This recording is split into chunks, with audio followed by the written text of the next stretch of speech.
안녕하세요. 몸과 마음의 양식당, 양식당지기 이마루입니다. 오늘은 제가 정말 너무 좋아하는 주제에 대해서 이야기를 해보게 될 텐데요. 바로 K-팝에 대해서 오늘 얘기를 해볼 수 있을 것 같아서 아주 신나 있습니다.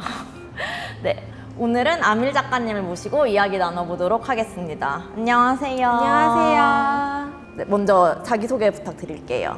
안녕하세요. 저는 작가 아밀이라고 하고요. 소설집 로드키를 집필했고 산문집으로 생강빵과 진저브레드라는 산문집을 냈습니다. K-팝 팬으로서 약간 소개를 하신다면은 네, 저는 이달의 소녀를 좋아해서 오늘 응원문도 가지고 나왔고요. 그리고 러블리즈와 그리고 샤이니를 되게 좋아하는 팬입니다. K-팝이 규모가 커지면서 좀 그러니까 책에서 출판업계에서도 화두가 될 수밖에 없는 것 같아요. 그래서 그 시절에 특히 과거의 K-팝이 청소년 주력 문화였을 때 K-팝을 향유하던 계층이 커서 지금은 팬을 들게 되었고 또 작품 활동을 많이 하고 있잖아요. 그래서 이희주 작가님의 환상통이라든지 조우리 작가님의 라스트 러브 같은 그런 소설들이 많이 나오기도 했고 저의 작품도 연장선상으로서 지금 오늘 이 자리에 나오게 된 것 같아요. 맞아요. 작가님을 오늘 모시게 된 가장 큰 이유 중에 하나도 소설집 로드킬 때문인데요. 걸그룹 오마이걸에게 이 소설을 바칩니다. 이 부분을 보고 너무 약간 반가운 거예요. 네. 되게 오마이걸의 팬이기도 하고 어떻게 이거를 오마이걸에게 선정하시게 되셨을지 그 이야기도 궁금하긴 하더라고요. 네, 사실 이 소설은 오마이걸의 윈디데이라는 곡을 혹시 아세요? 아, 그럼요. 네. 저 CD도 가지고 왔습니다. 아, 네. 네. 오늘 이 자리에 CD도 이제 가지고 오셨는데 네. 이것이 바로 윈디데이라는 CD입니다. 네. 사실 저는 처음에 이거를 오마이걸 헌정했다는 부분만 보고 어떤 곡 때문에 선택하셨는지 몰랐을 때는 유아의 이 솔로 앨범을 이미지를 생각을 했었어요. 사실 이런 사슴 이미지라거나 이런 것들이 네. 소설에서 나오는 그런 고란이나 뭔가 도망치는 여행의 느낌? 이런 거랑도 많이 닮아 있어가지고 좀 맞닿는 부분이 있는 것 같아요. 네. 그런 다음에 윈디데이 CD를 다시 봤더니 여기에도 이렇게 네. 사슴의 이미지가 있더라고요. 사실 뭐 사슴 이미지 때문은 아니실 수도 있을 텐데 다시 한번 어떤 이유로 윈디데이에서 영감을 얻어 선정하게 되셨는지 여쭤볼게요. 윈디데이 뮤직비디오에서도 되게 큰 영감을 받았거든요. 뮤직비디오에서 보면은 이제 소녀들이 자유롭게 춤을 추기도 하고 또 도망치기도 하고 그런 장면들이 계속 나와요. 네. 그런 장면들에서 많이 영감을 또 받았고요. 또 바람이 부는 어떤 그런 상황, 바람이 불어서 나무가 흔들리고 바람개비가 돌아가는 어떤 그런 것을 너를 좋아하는 마음에 빗대는 그런 것이 너무 아름답고 되게 특별하게 느껴져서 그런 부분들을 소설을 쓰는 데 있어서 많이 반영을 했어요. 근데 저도 그런 식의 뭔가 소녀적인 거를 좋아하는 마음들이 다 되게 있다고 생각은 하긴 하거든요. 네. 오히려 내가 여자라서 내가 어떤 지나온 소녀 시절을 되게 잘 구현해 준 것 같은 그런 동화적인 세계관이나 이런 거에 끌리기도 해서 어떤 면에서 약간 끌리셨을지. 제가 지나온 시절을 생각하게 되는 그런 측면도 확실히 있었던 것 같고요. 그리고 캔디젤리 러브의 경우에는 되게 결연한 사랑의 마음을 표현하고 있다고 저는 생각을 해요. 우리가 어디까지 갈는지 어떻게 될는지 나는 몰라도 결코 겁먹지 않을래요 라는 가사가 나오거든요. 그렇게 네. 네, 가사가 또 반전이 있군요. 네, 네. 되게 용기 있게 자기 마음을 표현하고 어떤 사랑이 내 마음을 어디로 이끌고 갈지라도 나는 그것을 뭔가 후회하거나 뭔가 두려워하지 않겠다라고 마음을 표현하는 그런 가사가 있는데 그게 뭔가 소녀 특유의 어떤 용기와 어떤 마음의 힘을 보여주는 그런 가사인 것 같아서 되게 좋아하게 됐어요. 그 가사를 보고 나서부터. 이달의 소녀를 약간 지금 어느 정도까지 좋아하시는 거예요? 저는 사실 오늘 그래서 굿즈를 가지고 왔는데 저는 이제 이달의 소녀의 경우에는 콘서트를 갈 정도로는 당연히 좋아하고요. 이 자리에서 이렇게 예쁜 너무 예뻐요. 응원봉을 네. 보여드리고 싶어서 꼭 가져왔어요. 네, 정말 예쁩니다. 그래서 지금 가장 좋아하는 멤버의 상징 색깔이 켜져 있어요. 이게 에덴 그린이라고 하는 색깔인데. 아, 정말요? 네. 다들 그런 식으로 색깔이 붙어 있나요, 명칭이? 네, 혹시? 각자 상징색이 정해져 있어요. 네. 그래서 제가 가장 좋아하는 멤버인 고원의 색깔이고요. 고원의 매력을 약간 덕통사고를 당한 순간을 묘사해 주신다면. 특히 저는 목소리에 되게 반했는데 목소리가 정말로 뭔가 어떤 별이 부서지는 것 같은 그런 소리라고 해야 될까요? 너무 아름다운 표현을 너무 작가님답게 예. 네. 너무 표현이 아름답네요. 네, 그런 네. 목소리를 가진 멤버라서 좋아하게 됐습니다. 나의 정체성이 팬으로서만 존재하는 게 아니라 여러 가지 자아가 있잖아요. 그리고 산업이나 뭔가 그 안에서 그룹들이, 아티스트들이 활동을 하고 이런 것을 볼 때 약간 이런 부분은 내가 가진 어떤 요소와는 좀 불화한다. 약간 변화가 필요하지 않을까. 약간 이런 부분을 느끼셨던 부분도 너무 있으실 것 같아서. 저는 이제 점점 더 여자 아이돌에 관심이 많다 보니까 아무래도 저 자신이 페미니스트로서 좀 느끼게 되는 측면이 큰 것 같거든요. 왜냐하면 이게 되게 여성 아이돌에게 특히 좀 가혹하게 굴러가는 측면들이 있잖아요. 살인적인 다이어트가 필요하다든지 원치 않는 외모 평가와 성적 대상화가 계속해서 이루어지는 측면이 있고 또 가혹한 노동 조건에 시달리는 측면이 되게 크잖아요. 되게 긴 노동 시간이 주어지는 데다가 그쵸. 또 팬들과 끊임없이 소통을 해야 되는 그런 측면이 맞아요. 있으니까 되게 어떻게 보면 착취적이라고도 할 수 있고 억압적인 측면이 되게 많은 그런 산업인데 이런 산업에 종사하는 어떤 그런 여성 아이돌들을 위해서 내가 무엇을 할 수 있는지 또 이런 산업을 내가 계속 지지하고 있는 것이 과연 맞는 것인지 이런 것에 대한 고민을 되게 많이 하게 됐었던 것 같아요. 작가님께서도 또 다른 글에 그런 이야기를 쓰셨던 게 저는 또 기억에 남는데요. 팬이 결코 소비자의 위치만을 점하지 않고 팬은 단지 상품을 구매할 뿐만이 아니라 아이돌의 성공과 인기와 안위를 고취하기 위해 사실상 노동력 생산을 하고 있다. 아무래도 팬들이 결코 소비자로서뿐만이 아니라 되게 많은 생산 활동을 또 하고 있잖아요.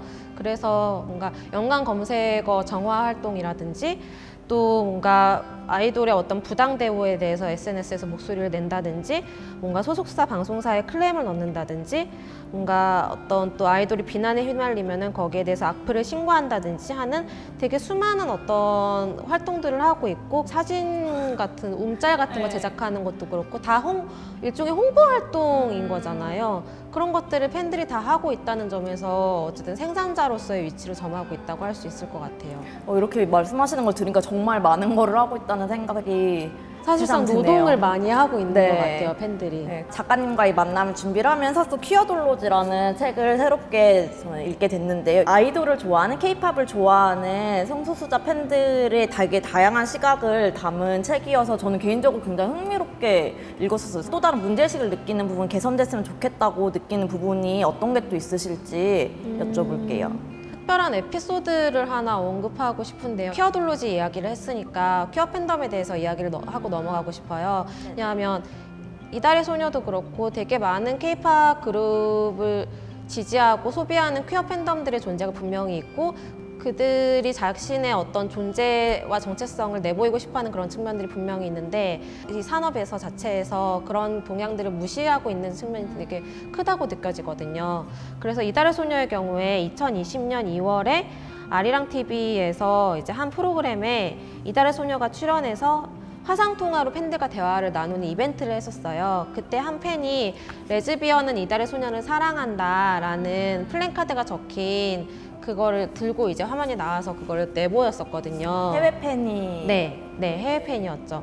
근데 그거에 대해서 이제 스태프가 해당 팬에게 어째서 그런 팻말을 들여 보였느냐, 이달의 소녀와 관련이 없는 거는 미리 내보내지 말라고 주의를 했었지 않았느냐라고 이제 경고를 했다고 하더라고요. 아리랑 TV 측에서 너무 성소수자 혐오적인 어떤 그런 제스처를 취했다라는 반응과 또 한편으로는 아니다, 해당 팬이 경솔했다 라는 반응으로 크게 나뉘면서 이제 해외 팬덤에서도 그렇고 국내 팬덤에서도 그렇고 좀 많이 이슈가 되셨던 사건이었습니다. 맞아요. 팬덤 내에서도 사실 이런 뭔가 자기 아티스트랑 관련돼서 어떤 식으로든 뭔가 자칫 정치적이거나 부정적으로 보일 수 있는 모든 이슈에 대해서 언급하는 거를 불편해하는 팬덤들도 사실 되게 많아서 네, 맞아요. 어떻게 보면 케이팝 자체가 국내 산업이 아니라 해외 팬덤들이 생기고 세계화된 산업이 되면서 그 기준이 오히려 어떤 다른 문화 산업보다 조금 더 예민해진 부분들도 있는 것 같아요. 페미니즘 이슈일 수도 있고 뭐 인종적인 이슈일 수도 있고 또 퀴어나 성소수자에 대한 이런 기준일 수도 있을 것 같은데 그런 변화의 흐름 같은 것도 느끼실지.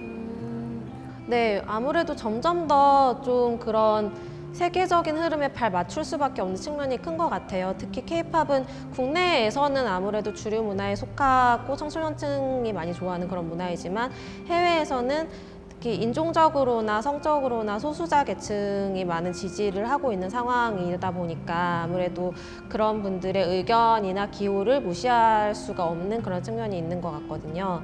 그래서 최근에 들어서 점점 더 큐어 코드를 의식하는 것 같은 그런 경향을 저는 본다고 생각을 해요.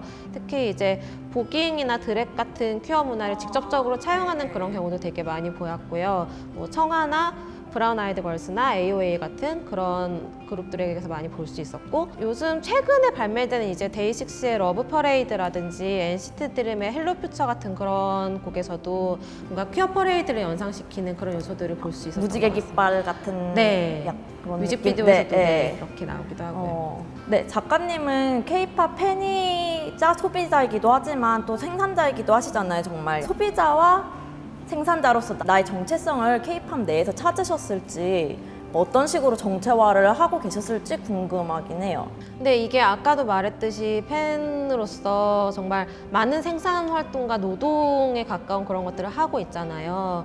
그러면서 이게 어떤 식으로든 뭔가 내가 좋아하는 아이돌에게 반영되기를 바라는 그런 마음에서 하는 것인데, 팬들이 그렇다고 해서 실제로 경영의 층위에서 뭔가 개입을 할 수 있는 건 또 아니잖아요. 요새는 뭐 프로슈머라든지 뭐 이런 식의 담론도 많이 나오지만 사실 그게 뭔가 허상이었다는 것이 밝혀지기도 했고, 잡지 현업에서 보시기에 그런 어떤 팬들 사이에서 이루어지는 생산적인 어떤 담화의 흐름 같은 것이 어떤 식으로 반영이 된다고 생각하시는지가 좀 궁금했어요.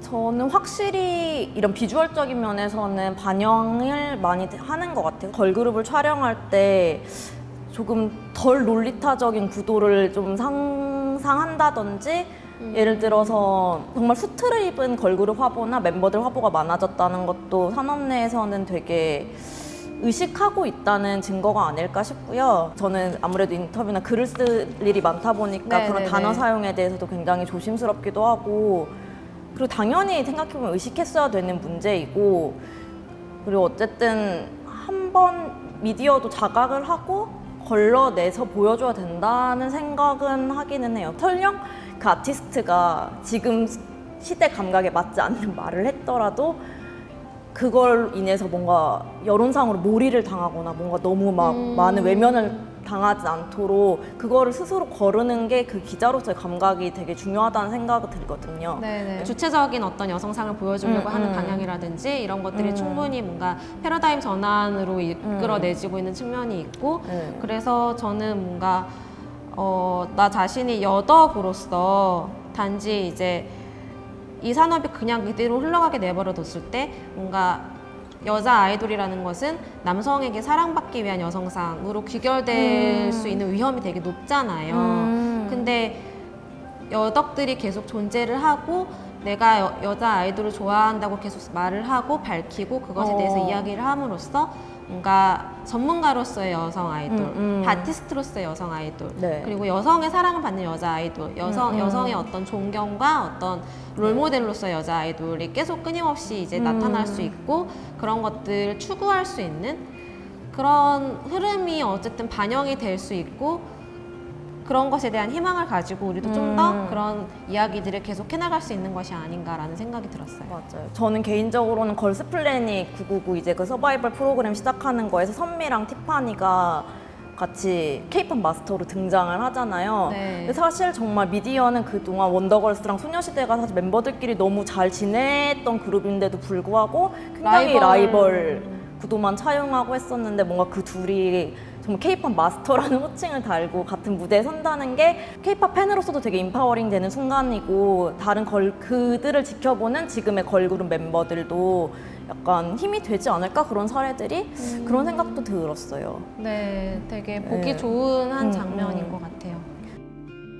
사실 이런 식으로 뭔가 산업에 대한 얘기를 하다 보면은 결국엔 들게 되는 질문이, 이런데도 왜 K-팝을 좋아하는 걸까? 왜 놓지 못하는 걸까? 이런 마음은 어디에서 오는 걸까? 사실 괴로우면서도 좋아하고 뭔가 바뀌길 바라는데, 그런 동력이 작가님은 어디에서 오시는 것 같은지. 사랑이다. 근본적으로는 정말 벗어날 수 없는 어떤 그런 사랑이고 그건 되게 진짜 개인적인 네. 맥락이기도 한 거잖아요.